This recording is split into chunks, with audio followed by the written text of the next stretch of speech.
Hello and welcome. I'm excited for you to be here today. I'm going to be playing around with this panel that's made in the US. It's called American Easel. This is a 4x6.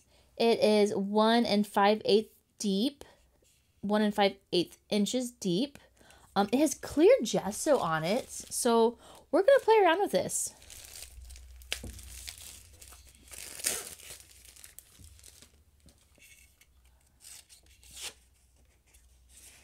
So this was a sample that I received. And so this is manufactured of a solid wood frame, not plywood, with a Baltic birch face. It can be used for oils, encaustic, acrylic, pastels, charcoal, mixed media, collage, and so much more. So I am going to play around with this with gouache today.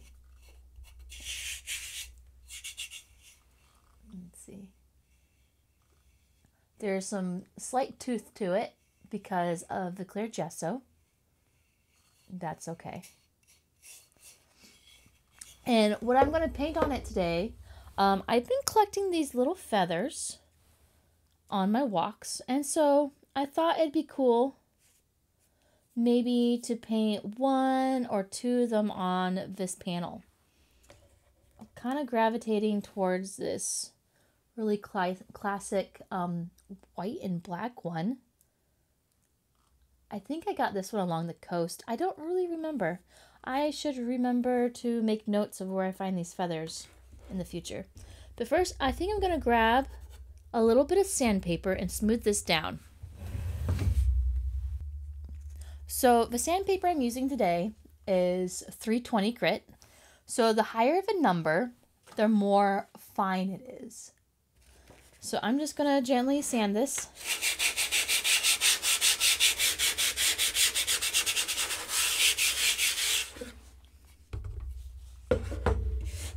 I don't want a ton of texture, but I want some of it.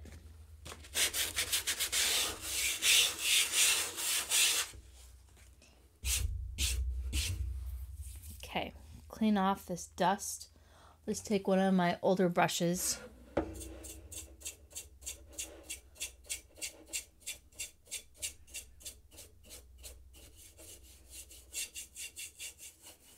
Okay, that's a lot better. I am assuming that all this texture is actually the clear gesso,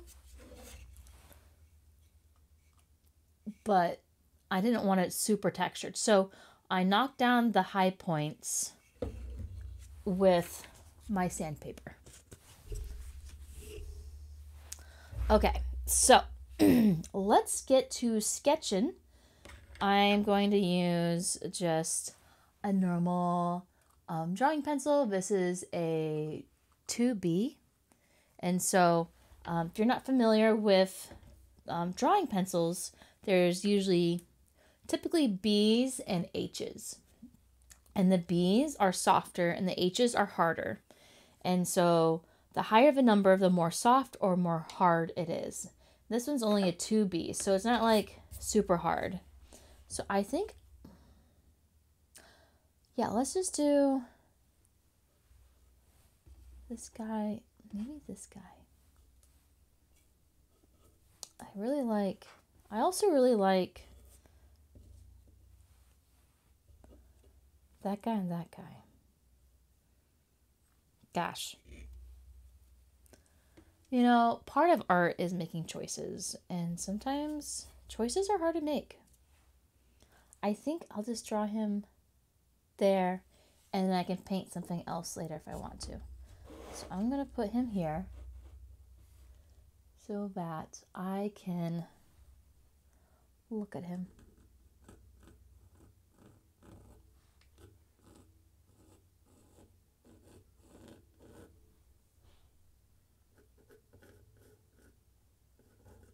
In the fluffy area. So my idea behind this, doing gesso, gouache. Using gouache is that it is an opaque medium, unlike watercolor, which is transparent. in that I could get this guy just showing up really good.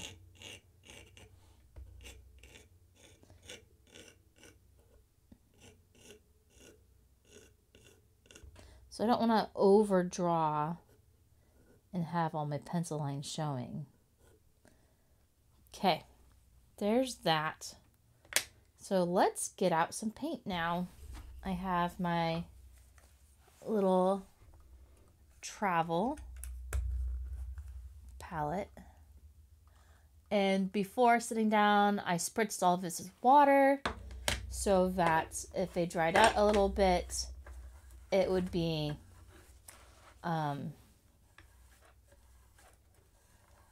you know, moist again. Okay, and then I have this little guy. I'm going to put my white in my, I have a titanium white. And then I also have a Paynes Gray.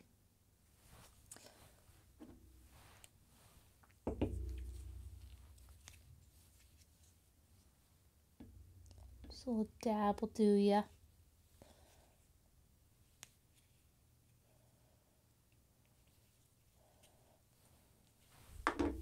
And a tiny little dab of this guy, because I already have some out.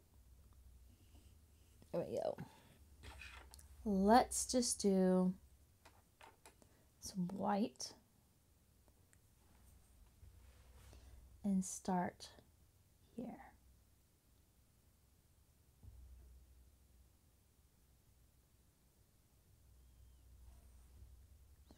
Have I painted gouache on wood before? No, I haven't. So we shall see how this goes. Have I painted on these panels before? No, I haven't. So this should be interesting.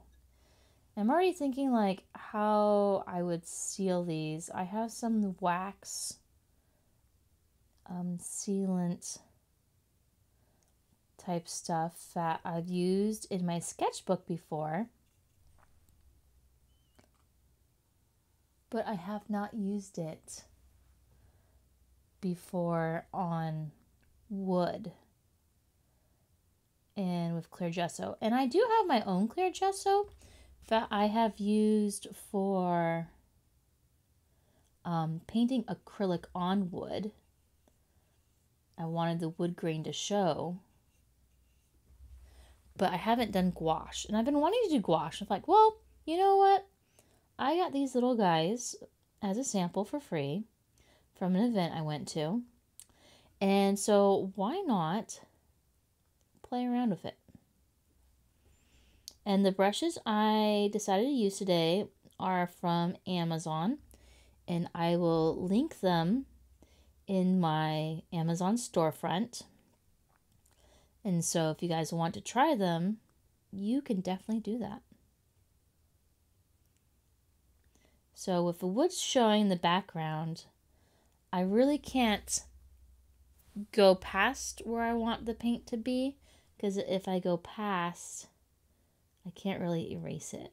I mean, I could try, but I'd rather not.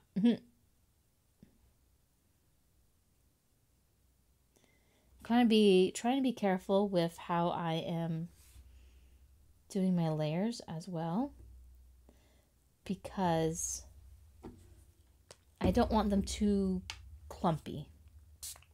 Okay, I want to make some gray, very light gray.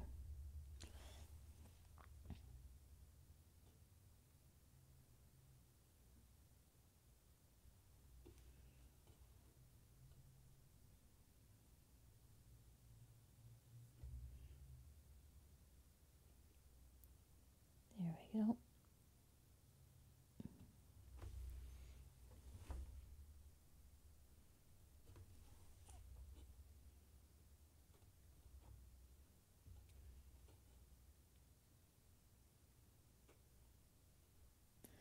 So, playing around with gouache. This is January 1st, 2023. My first painting of the year. I want to paint more this year and do more videos for y'all and grow my Facebook group and just really expand more this year with my art.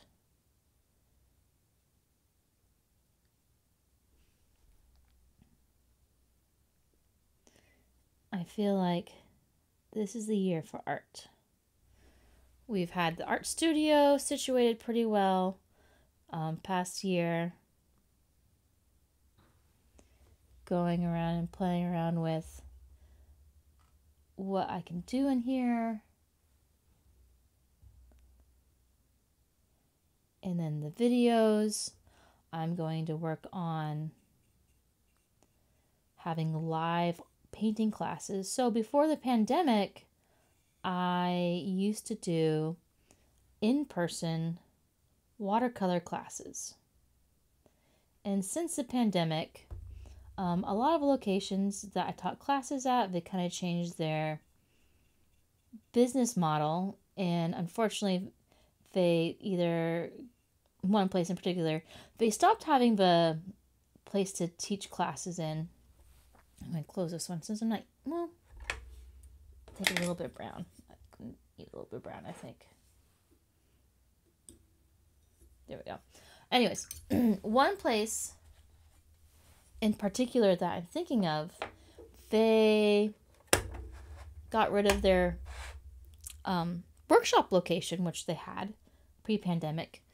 And then recently they had to close because the city demolished the building. So that was really sad because that was a fun place to go shop. I liked shopping there and getting gifts for people. So that is a definite change. And then I have a place lined up to teach classes starting in February. We're going to do a Watercolor Wednesday, the third Wednesday of the month. This is in Independence, Oregon at Divine Distillers. I've taught at their previous locations. That was a lot of fun. So I'm going to teach at their new location is a plan.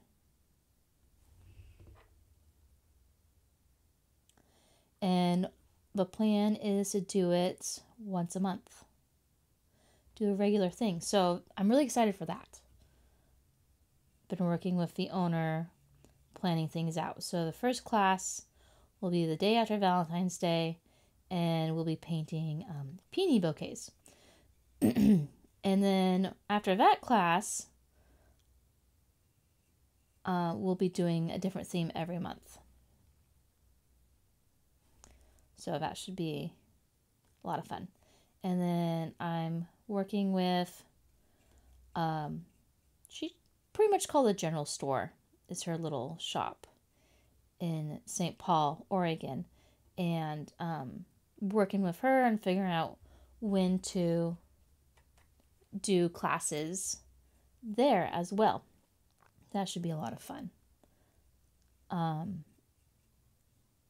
I have some good ideas for classes specifically for that location.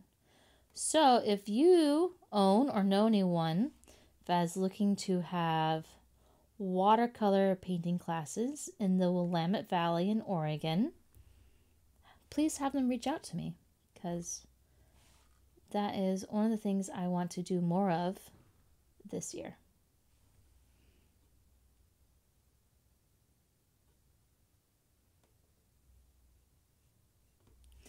And then looking into different places to do in-person shopping. This year I had my art booth and my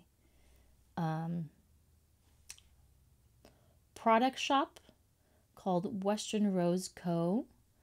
at National Finals Rodeo in Mandalay Bay for a full 10 days. That was an experience. There was a lot of work involved in that. But I learned a lot, and my husband was able to come and help me with that. And we brought our daughter, who's 3.5 now. It was a lot of work, obviously. We rented a truck, because we don't own a truck big enough to haul anything with currently.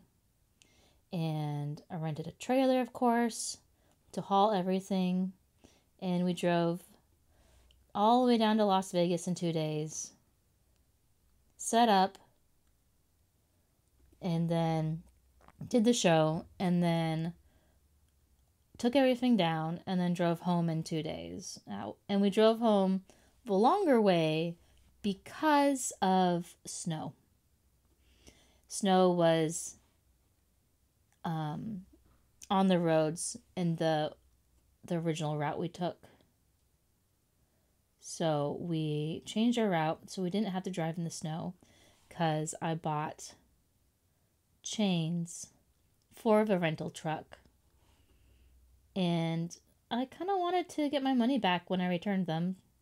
If we didn't use them, we could return them and get the money back. So that's what we did. I was able to return them and get the money back, and so that was nice. It was over $200. So yeah, I wanted the money back.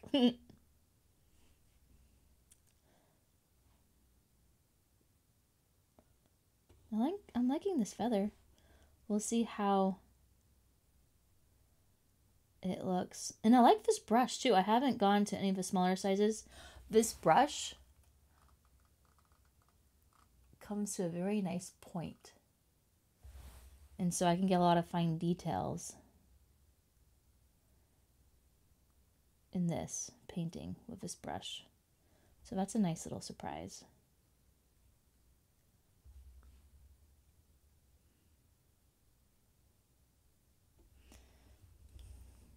Just something nice and simple, like a little feather painted on a piece of wood.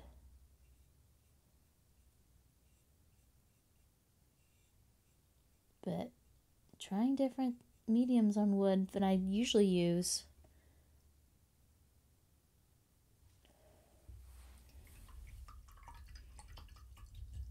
I'm gonna add a little bit of my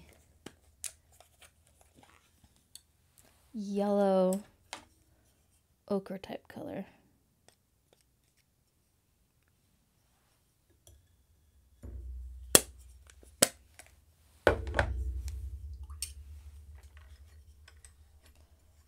Okay. Because I want to add some yellow over there.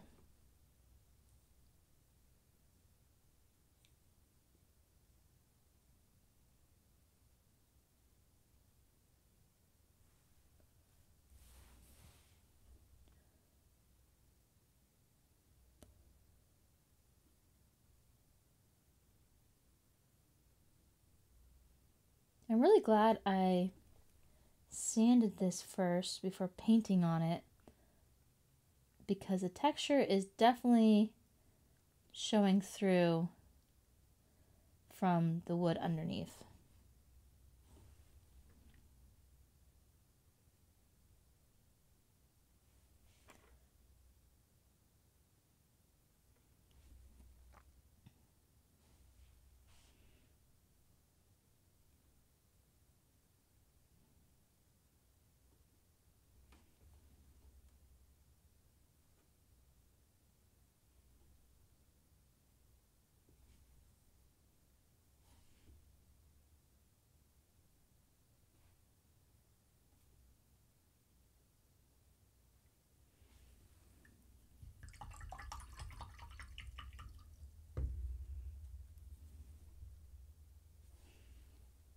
Adding some more of a white along the edge here.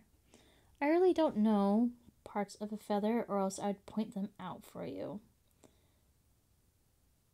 So if you know parts of a feather, I know like this is a shaft and there's usually like a side with less amount and then a wider side.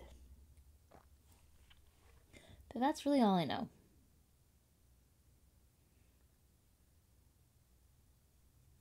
But I really do like feathers.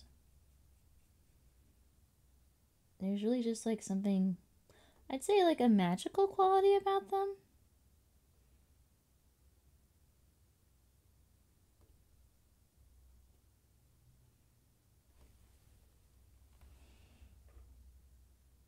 Oh, that had too much water on there. The balancing act between the amount of water for gouache is definitely something I'm still learning. You can definitely have too much water. Then it's more like watercolors and less like an opaque medium.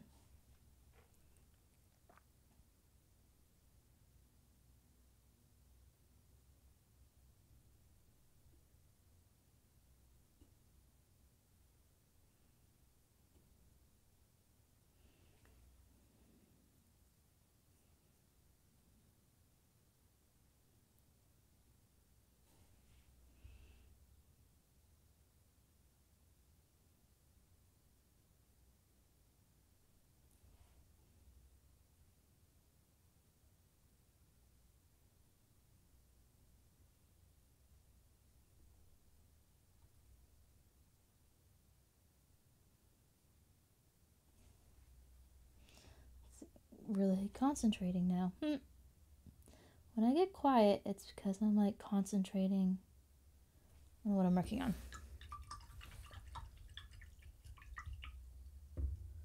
Let's see here. I think I need to do some lighter over here a little bit.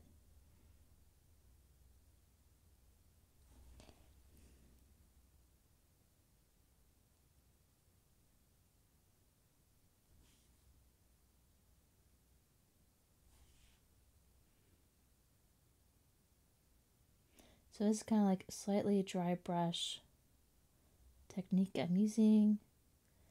You see more of a texture of the wood a little bit underneath.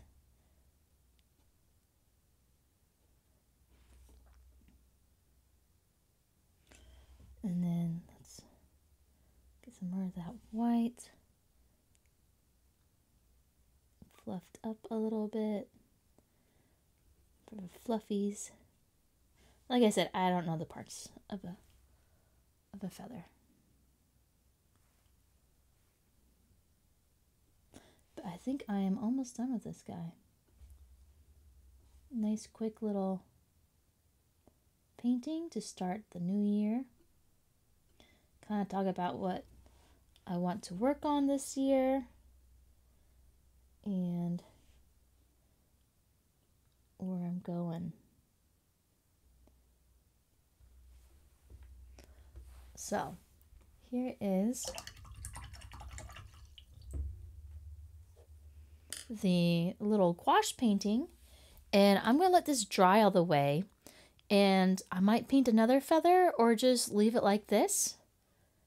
You'll have to come back and check out my next video about painting on this birch wood panel made by American Easel.